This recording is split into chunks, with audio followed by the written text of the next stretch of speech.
Hey, somebody's got to stock the shelves. You have? Excellent. Good morning, afternoon, or evening. You are listening to the Professional Noticer. Hello, everyone. I'm Andy Andrews. Hey, thank you for making me a part of your week. My purpose here today and with every show we do is to play the part of a best friend or a coach. I want to help you live the life of your wildest dreams by giving you access to the greatest mentors the world has to offer today. This week, the Professional Noticer is sponsored by Books for Veterans. The Veterans Administration in Washington, D.C. has asked for 10,000 Andy Andrews books.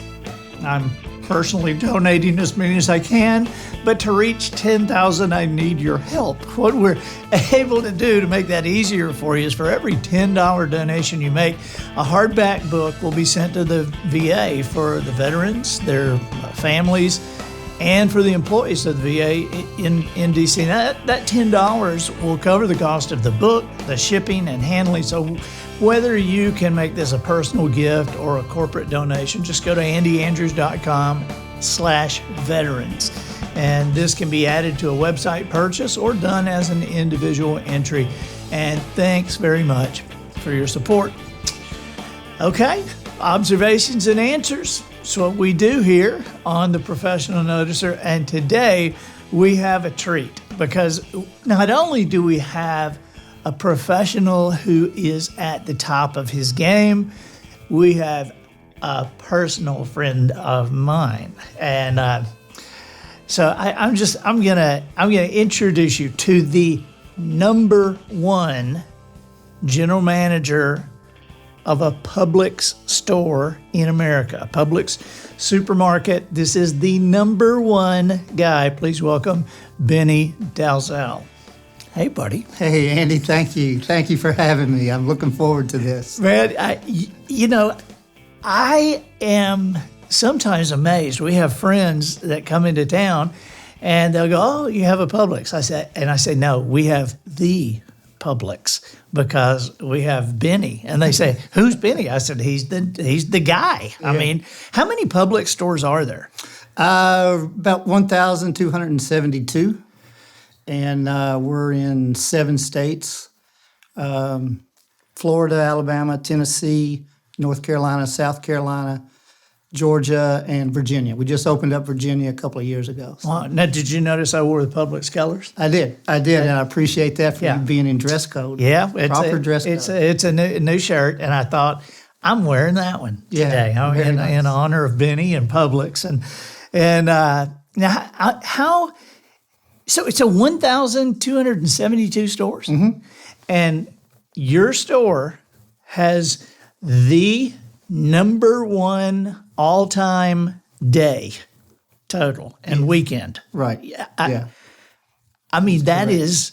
Yeah. In Orange Beach, we're very seasonal.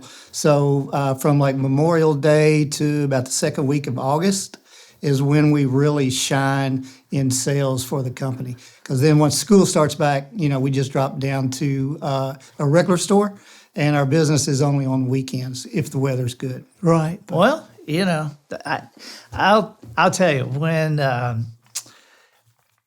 No, I'm going to say that for later. I'm going to say that reminiscence for later. First of all, where are you from? Where are you originally from? I was born in Paris, Kentucky, and we lived on a farm for a while out there. Then we moved to Louisville, Kentucky. And then when I was 8, we moved to Lexington, Kentucky. So, what did your parents do? Dad was a farmer, and then he was a truck driver, and then he went to work for the government. Gotcha. Where he finally retired. Gotcha. And went to work for the government like the rest of us.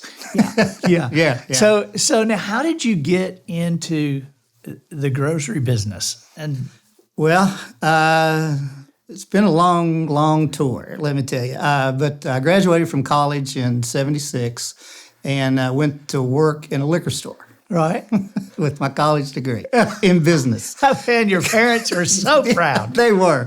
They were tickled to death. And I met a gentleman that was a sales rep for Hormel Meat Company. So he got me an interview with them. So Hormel hired me, and I moved to Charlotte, North Carolina. I was with Hormel for about 6 years, And then I was tired of traveling, so I got on the retail end of it with Albertsons for about 11 years. Ran a store for them for about 6 years. And then I left Albertsons and went to Bermuda. I lived in Bermuda for 3 years and managed a grocery store over there. Seriously? Yes, sir. Yes, sir. I was on a year-by-year contract.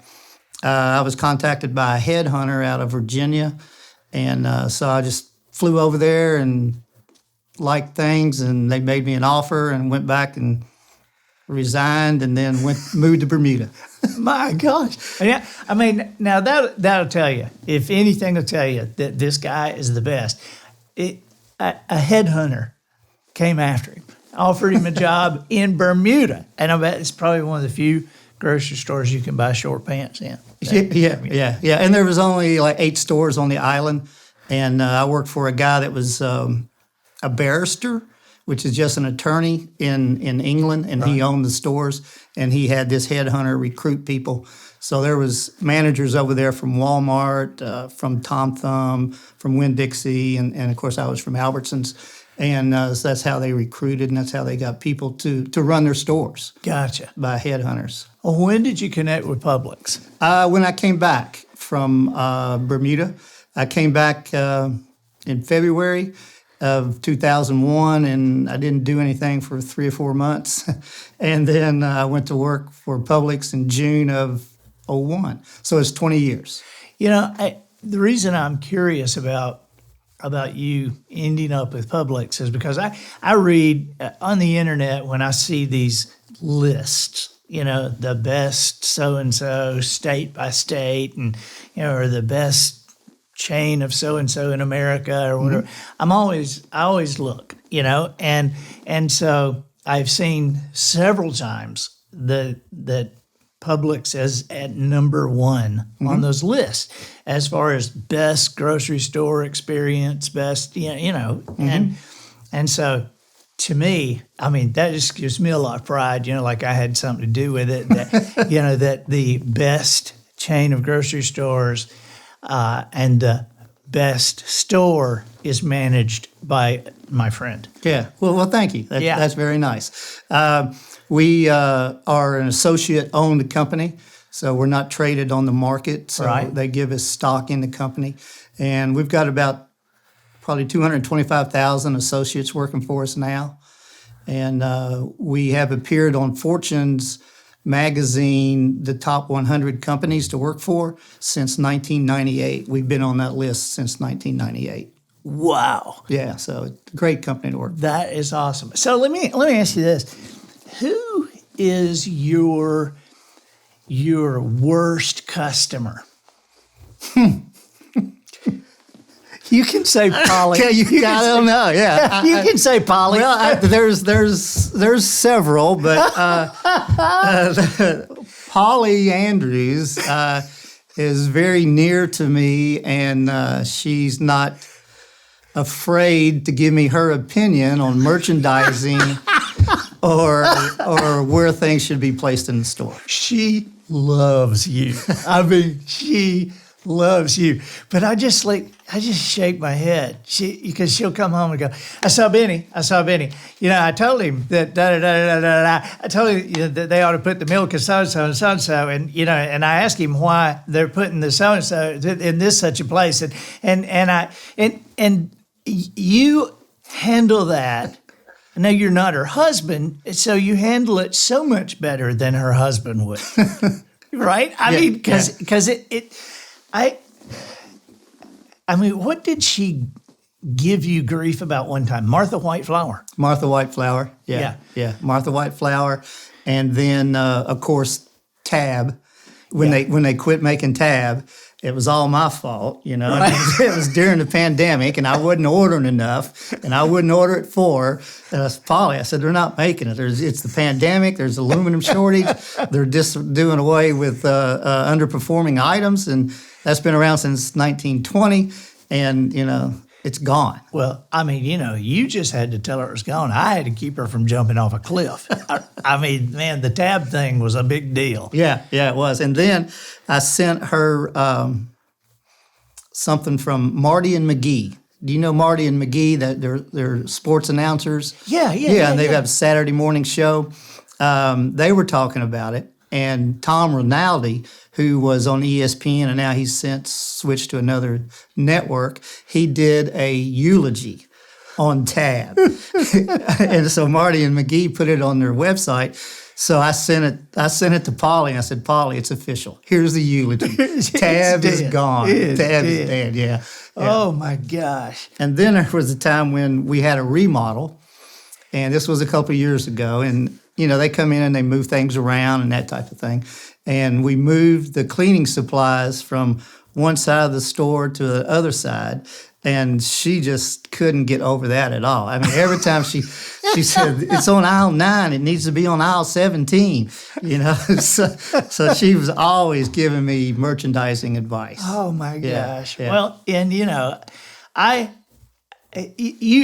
when I asked you to be on the show, you said, what are we going to talk about? And I said, we're going to talk, you and I are going to talk just like we talk in the aisles of Publix. So we're going to talk about Polly. We're going to talk about, just what we're seeing, because you are in that top rank of people that I love to have a conversation with. Oh, great. You're always smiling. You're always... even with the mask on the past year, you've been happy, Yeah. And, the other day when I came in there and you saw me, you looked at me like, what's going on? And I went, I can't, I've got this list. And I know, because when I come in for eggs and, steaks and potato chips and milk and bread. Now, I know where that stuff is. And I showed you that list. I wish I still had that list, because the list was like, what was on that list? It was artichokes? Artichokes. Yeah. Where's the artichoke aisle, Benny? Yeah. It was artichokes. It was like capers, some kind of hummus. Yeah. Where's hummus? And it was all she was making something, and the closest thing that I knew to where it was Jell-O. I kind of knew where the Jell-O aisle was, because every Thanksgiving and Christmas I'm making that cranberry whomp stuff, out of Jell-O. Yeah. But good grief. Yeah, well, you had a puzzled look on your face. That's the reason I went up and looked like you needed some assistance. Well, but you helped me. You walked me around the store. Now, is there an item in the store that sells a lot that kind of surprises you? in the produce department, limes. We sell a lot of limes. I think with the Corona and the beach and the beer and that type of things. And we put it in 3 or 4 different locations. So I'd say limes and bananas. And from the red meat section, probably ribeyes, boneless ribeyes, because everyone's here on vacation and they want that big old thick piece of red meat, bone-in or boneless. So ribeyes are up there as well. Gotcha. That's very curious to me. You didn't sell very much Bluebell peppermint ice cream this year. Oh, that was a disaster. What is their deal? What is their deal? Yeah. First of all, that peppermint Bluebell ice cream is like crack. It's just the best. And I'm aggravated that they don't have it all year long. Mm-hmm. Because to me, that's like a summer thing. That would be the greatest summer ice cream. But for years, they'll only put it out in December. And this year, we had none. Yeah, I tried to get some from Mobile. Mobile didn't have any. North Alabama didn't have any. So they were definitely on limited production this year. And but I was able to help you out a little bit with our Greenwise. Yeah, with the peppermint. Greenwise brand. And, I did have 1 half-gallon carton of Bluebell peppermint. And do you know where I got it? No. Chris Comer bought it in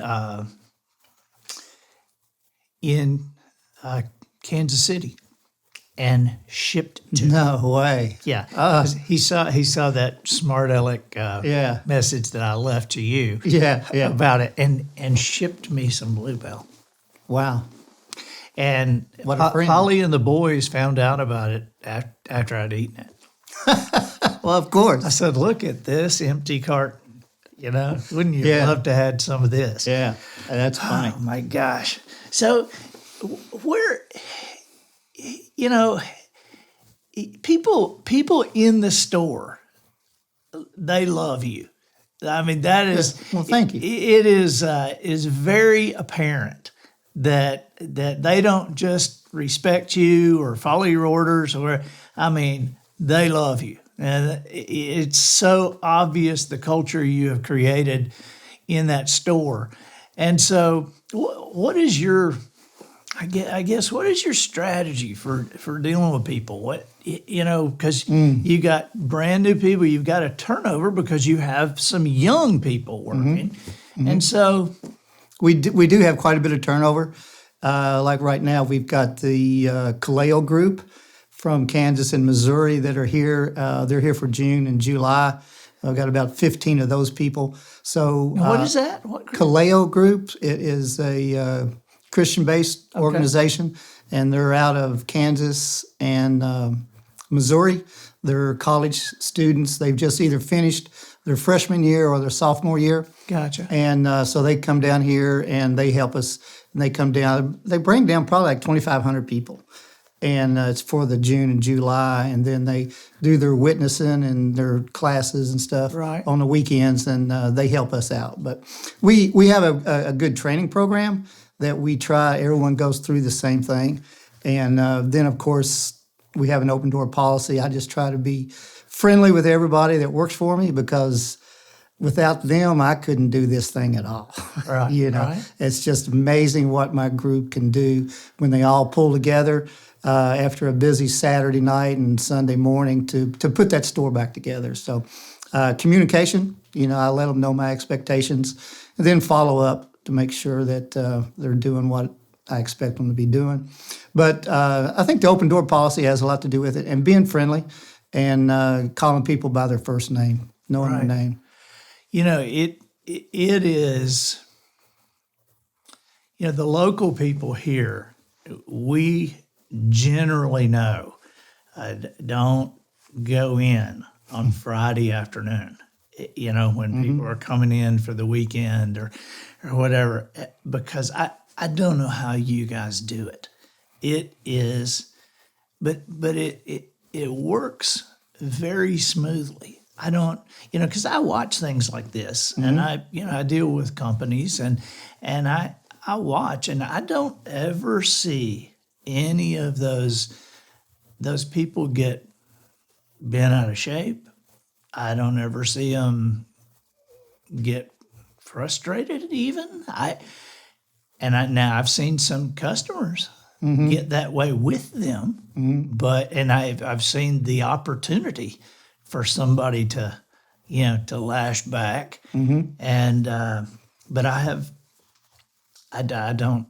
don't see obvious mistakes with your crew. Yeah. Well, I think that has a lot to do with us being an employee-owned company, because I think that makes them take a little more personal pride because they are considered an owner of the company.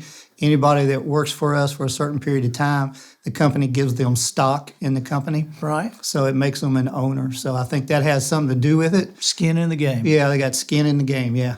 Good way to put it. Yeah. So what are you like? What is your routine, Benny? I mean, you have today off. The day we're recording, you happen to have the day off, but on a daily basis, what's the first thing you do when you get up? What's on your mind? Usually I go to my phone and check my sales for the store. Do you? Yeah, yeah. Of course, you got email, on your phone. So I usually get up out of bed and go with my phone and look to see what my sales ended up for the day. So, I had a guy tell me one time, this was kind of an eccentric billionaire. And he told me, he said, there's people that say you don't need to think about the money. He said, but I have found that if you don't think about the money, soon there ain't no money. I think so. Very well put. Yeah. I remember when you guys opened up the store, and I remember I met you very quickly, and we got to be friends very quickly. And I need to mention too, for those of you who have read Just Jones, this is Bennie from Publix in Just Jones. I mean, it's great to me when I can seamlessly put somebody in a book like that. Yeah. But you have a big part. Yeah. I've had several customers come in and make that comment. So there's people in your neighborhood that are reading your books, and people in Orange Beach that are reading your books. So, That's great. yeah, it's good stuff. Well, when we met, what month of the year did you guys open? September the 8th. I knew it was right before you would experience the snowbirds. And I remember saying, yeah, you're opening just in time for the snowbirds. You're like, what? And I said, oh, you're going to love this. You're going to love this. And I remember telling you, just wait till March when they come back and return canned goods before they leave town, return canned goods. And you were like, are you serious? Yeah, I'm serious. So, I mean, you've seen it all, I bet. Oh, yeah. We love the snowbirds, don't get me wrong. They keep us going during the off season, but they can be a little bit challenging as customers because sometimes they may feel like they're entitled to something because they've been around for a while. But we love the snowbirds, and we do what we can to satisfy them. Yeah, well, the waiters and waitresses in the area have found that they're very smart. They're very smart because it's hard to figure a 3% tip in your head like that. Yeah. Now, and they like to help themselves to the condiments that we put out. Those salt and pepper things and the grapes. Yeah. They like to make sure that they get their need on those items. That is so hilarious to me that people we all have these stories, and obviously it's not all the snowbirds. It's just a few, but those are the ones that you notice. I mean, all the snowbirds aren't stealing grapes, but you just see the ones that's got his hand in the package, Yeah. And so, not all the snowbirds are stealing the toilet paper at Orange Beach Public Library, but enough of them do that they have put a sign every year there, Yeah. Please don't take the toilet paper. Yeah, we have experienced that as well. Really? Yeah. Yeah. Oh my gosh. What is something about the grocery business that you guys experience that we don't see, that we don't even know about? I think it would be the deliveries and the delivery schedule and the things that go on in the store after it's closed. Because this time of year, I probably have 20 or 25 people working from 10 o'clock at night till 7 o'clock in the morning, putting the store back together, unloading trucks, putting groceries on the shelves, doing the cut fruit, doing the donuts and the bread. So there's a lot of work to be done after we close. Yeah, I would imagine, because with the days that you have, I mean, it's just like pillaging the shelves. Yeah.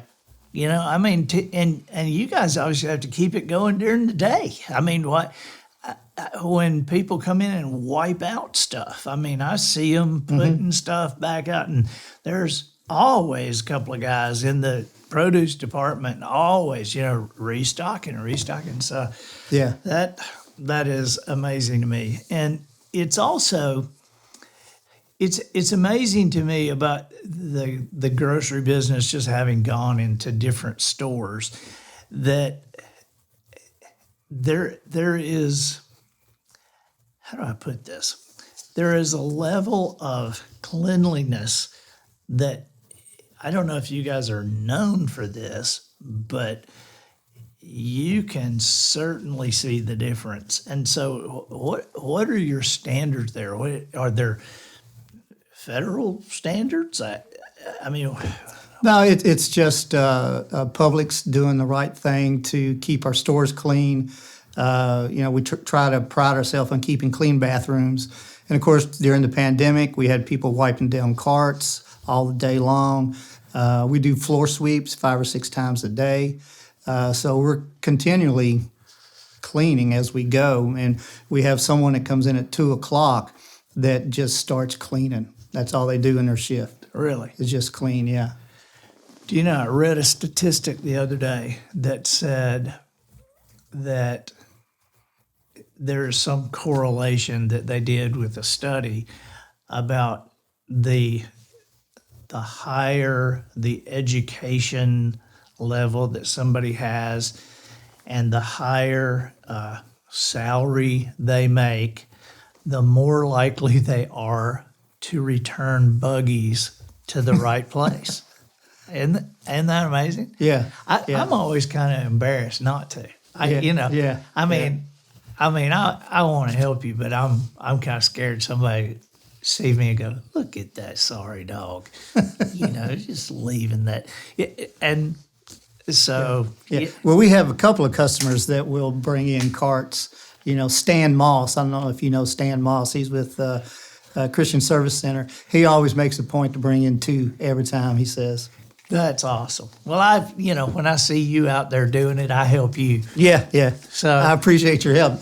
Now you are very involved in the community. I mean, there is almost nobody around here that doesn't know who Bennie is from Publix, and I know that you're very involved in Youth Reach, and you have been a part of that just as long as we have, and so that means a lot to you. They obviously don't get any federal funds. No, they don't.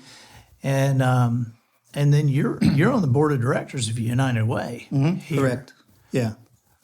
And I think Youth Reach, part of our mission statement as Publix is to be involved as responsible citizens in the community.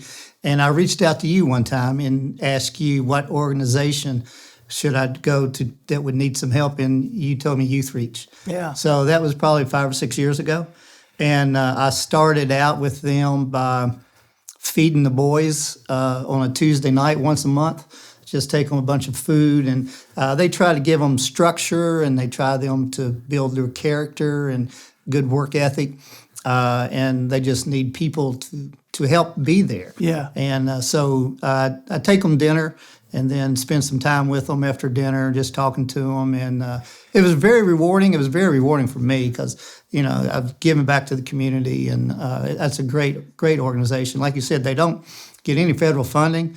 I think they got like 81 acres just east of Summerdale, right, and 3 or 4 houses out there. And this is a place for at-risk young men. Correct. And I think the limit age, I think, is from 17 to 22.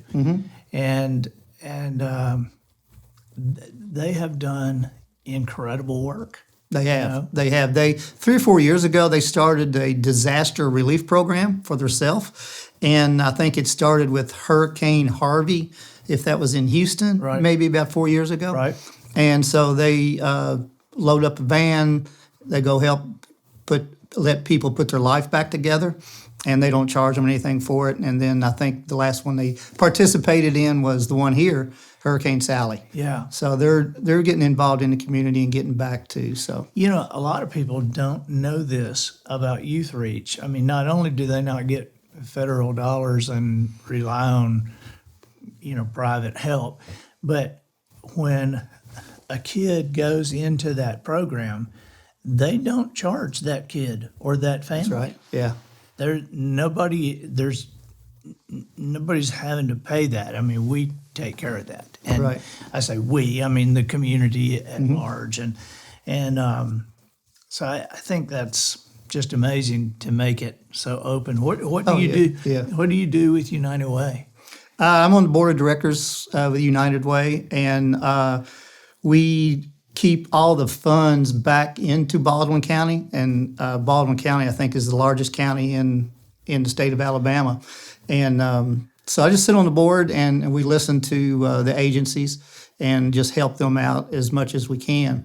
There's about 30 agencies that we participate with, and throughout Baldwin County. And also, I'd like to say we're excited about you, sir, Andy Andrews, Yeah. because September the 2nd of this year, you are our guest and host speaker at our kickoff luncheon, and that'll be at 11 a.m. in Daphne at the Daphne Civic Center. So I'm excited about that. yeah, and all of the money, that's our largest fundraiser, and we were unable to do it last year because of the pandemic. All right. And since the pandemic, we've had Hurricane Sally, so there is a tremendous amount of people out there that need some assistance. And, Right. so we're looking forward to you being there and being a great fundraiser for the community and United Way. I'm looking forward to it because it's a great organization, but I'm also looking forward to it because I'll get to sit with you and we'll get to talk. Yeah. So I mean, because that's a big deal for me. If I get to do something with a friend, Yeah. Well, we've had some good speakers, so you're following in some big footsteps. Who have you had? Last year we had Bruce Pearl, Okay, yeah, the Auburn basketball Auburn coach. basketball coach. We had. Did he bring any books from the library? Any coloring books? No. Roll Tide. Roll Tide. And we had Gene Stallings one time, and then we had Paul Feinbaum at one time. Yeah. So there are some big footsteps, but I think that with your experience, you're going to draw a lot of people. So we're excited to have you there. Well, thank you. We'll have a good time. Yeah. We'll have a good time. So you work. This is kind of a. I got two more questions. Okay. One would be, if you could wave a magic wand right now and solve one issue, what would it be with the store? One issue with the store. Yeah, just one thing that you still thinking through. That you're thinking, if you could solve this, or I'm going to say staffing right off the get-go. Not only Publix in Orange Beach, but a lot of restaurants, a lot of retail business. Staffing's critical because we don't have anybody. Usually this time of year, we got 180, 200 associates. I've got 122.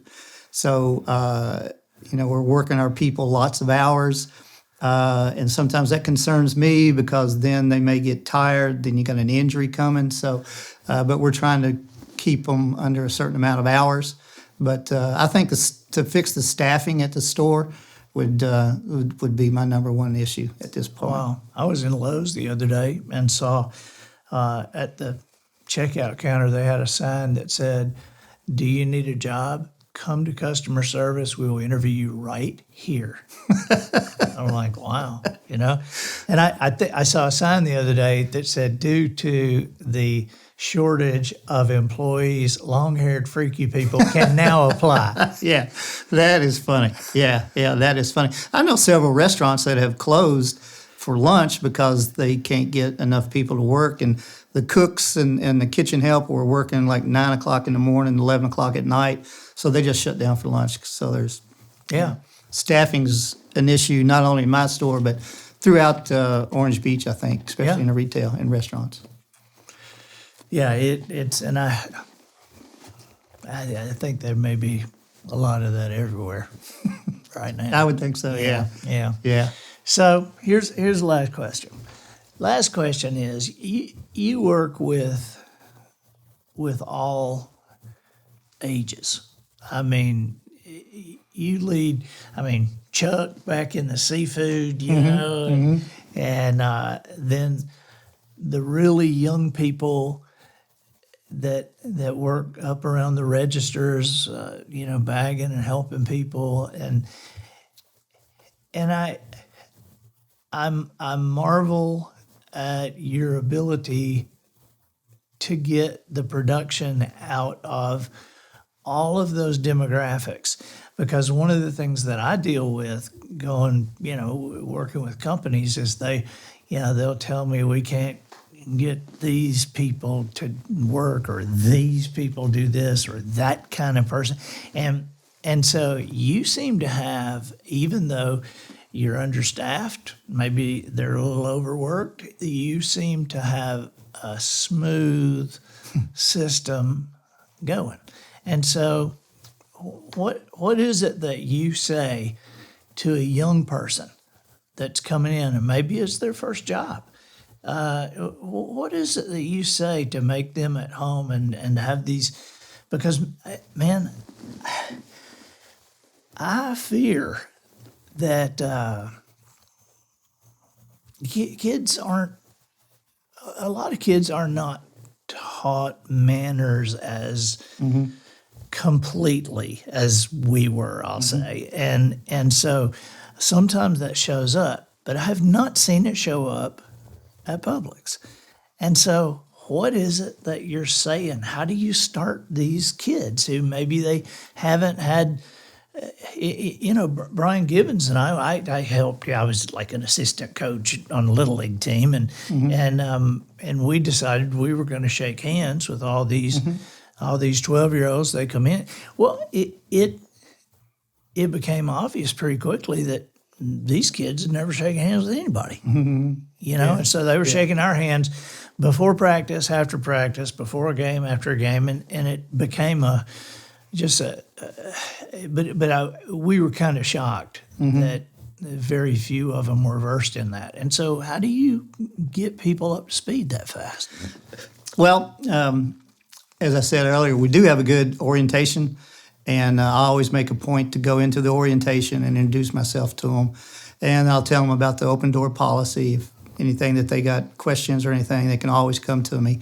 And then we do another 30-day check-in with them to see how they're doing, see how they're progressing, if they're getting their schedule, if they understand the schedule, and that type of thing. So I try to put a personal interest into them to show them that I care. And then I'll talk to them about a path, a career path that a lot of people may not think is there in the grocery business. But Publix is a great company to work for, and we've got a great career path for anybody that's interested. Wow. That's awesome. Buddy, thank you so much. Oh, my pleasure. For taking the time to come in and do this. I think this would probably open a lot of eyes and as to my wife's behavior. And but I think people are really going to enjoy this. And this shows a side of business that has been around for a long time, but you guys have really perfected it. Well, good. So we appreciate that. But thank you, buddy. Thank you. I appreciate it. Absolutely. Absolutely. I'm Andy Andrews, the professional noticer, harnessing common sense and wisdom to plow through challenges all the way to an answer for you. And I think that'll do it for this week. Get us out of here, Matthew. So, ladies and gentlemen, and to the boys and girls who aspire to become, ladies and gentlemen, we have reached the end of another episode of The Professional Noticer.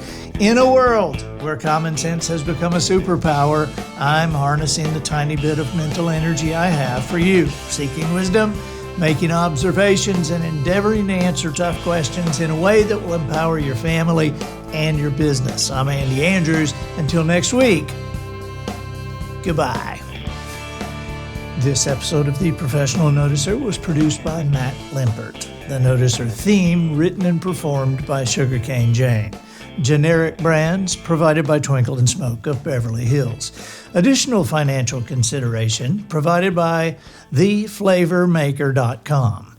Are you tired of the original flavor of common everyday items? Now's the time to get a monthly subscription to theflavormaker.com. Then you'll be set to enjoy multiple flavors of the same product with a new taste treat every month. TheFlavorMaker.com will allow you to play the same game big food manufacturers have been pulling for years, and all in the comfort of your own home. A yearly subscription to TheFlavorMaker.com is only $79.95 and will build a taste library of additives for your epicureal delight.